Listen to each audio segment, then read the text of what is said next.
मिथुन राशि वालों, 17 तारीख को सूर्य ग्रहण हो रहा है।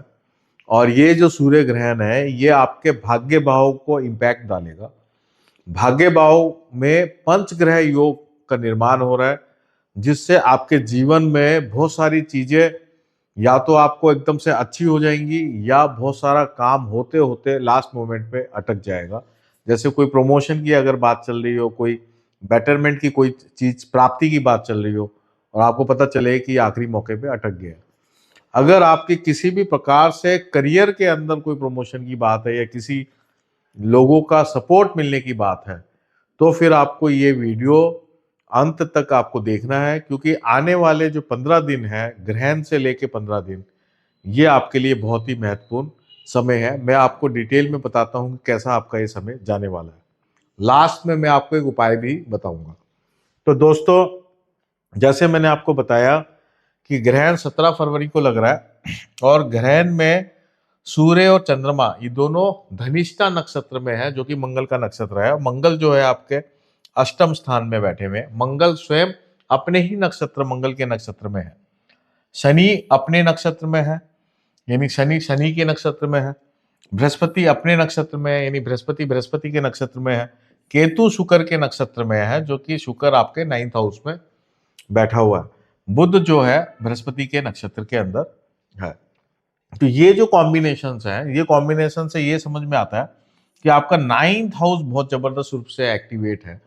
और क्योंकि आपके बृहस्पति और शनि अपने अपने नक्षत्र में है, ये इस बात को इंडिकेट करते हैं कि जो आपके जो बुजुर्ग लोग हैं, जो आपके पितृगण हैं, इनकी आपके ऊपर जो है एक प्रकार से कृपा का योग है।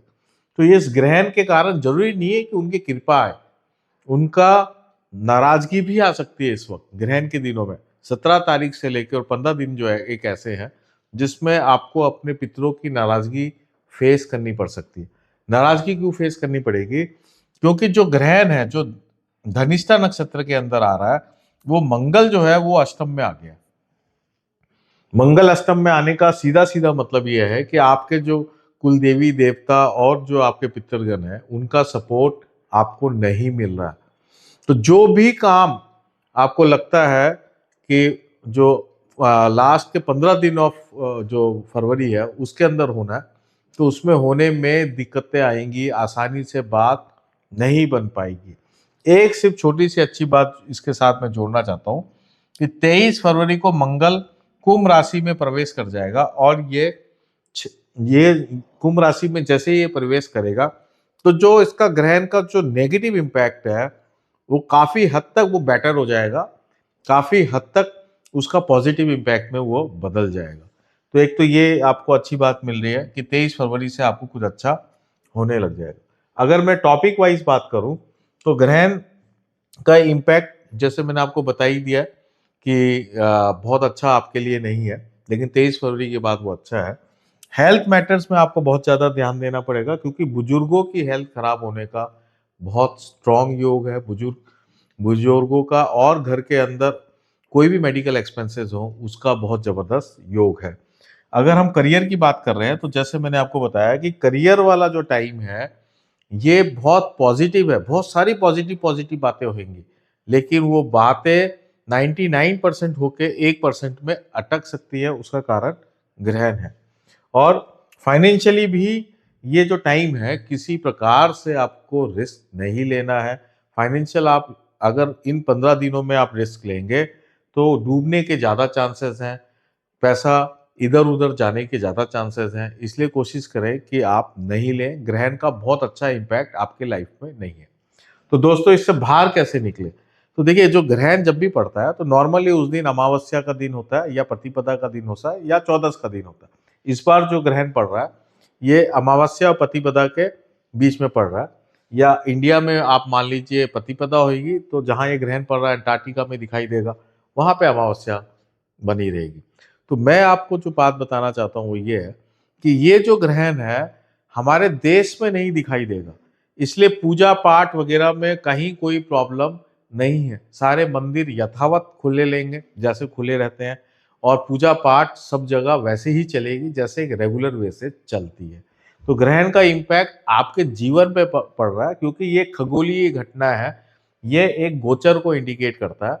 तो गोचर आपके पक्ष में नहीं है, ग्रहण वाला गोचर आपके पक्ष में नहीं है, इसलिए वहां पे इसका इम्पैक्ट आपके लाइफ में आ रहा है।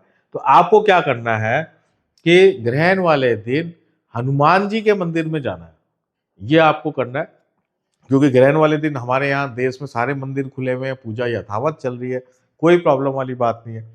तो आप हनुमान जी के मंदिर में जाके वहां पे आप बैठ के कम से कम 7 हनुमान चालीसा पढ़ें, मिनिमम 7 हनुमान चालीसा वहां पे बैठ के पढ़ें, और फिर वहां प्रसाद वगैरह चढ़ाए हनुमान जी को, और प्रसाद चढ़ा के फिर आप उसको बांटें। एक तो ये काम आप करें, और एक काम आप और करें कि उस दिन गाय को आप चारा वगैरह ढंग से डाल दें, और जब भी चारा वगैरह डालें तो आप अपने कुलदेवी देवता और अपने पितृगणों को नमस्कार कर लें, उनकी आज्ञा ले लें, उनके निमित्त आप ये गाय को चारा डालें। निमित्त उन्हीं के होनी चाहिए कि अगर मेरी कोई गलती हुई हो तो मुझे क्षमा कीजिए, और आप जो है मुझे आशीर्वाद दीजिए। इस तरीके से करके आप गायों को चारा डालिए। तो इससे क्या होगा कि क्योंकि ग्रहण ग्रहण का जो दिन होता है, ये बहुत पावरफुल दिन होता है। इस दिन जो है हम अपने कुल देवी देवता पितरों से बहुत ईजिली कनेक्ट कर सकते हैं, उनसे आप ईजिली संबंध बना सकते हैं। तो आप ये उपाय करके देखिए, तो जो काम जो मैं आपको बता रहा हूँ 1% जो अटकाव है वो हट जाएगा, और आपके काम बनने लग जाएंगे। तो दोस्तों, ये था मिथुन राशि वालों का लगभग 15 दिनों का मैंने आपको इम्पैक्ट बताया, ग्रहण का इम्पैक्ट। तो दोस्तों, एक मेरा व्हाट्सअप चैनल भी है, आप उसको भी जरूर ज्वाइन करें। आप कमेंट में लिखें चैनल, तो मैं आपको लिंक भेज दूंगा, आप वहां भी ज्वाइन करें। वहां भी मैं आपको अलग अलग जानकारियां देता रहता हूं। तो दोस्तों, आप सबका बहुत बहुत धन्यवाद। नमस्ते।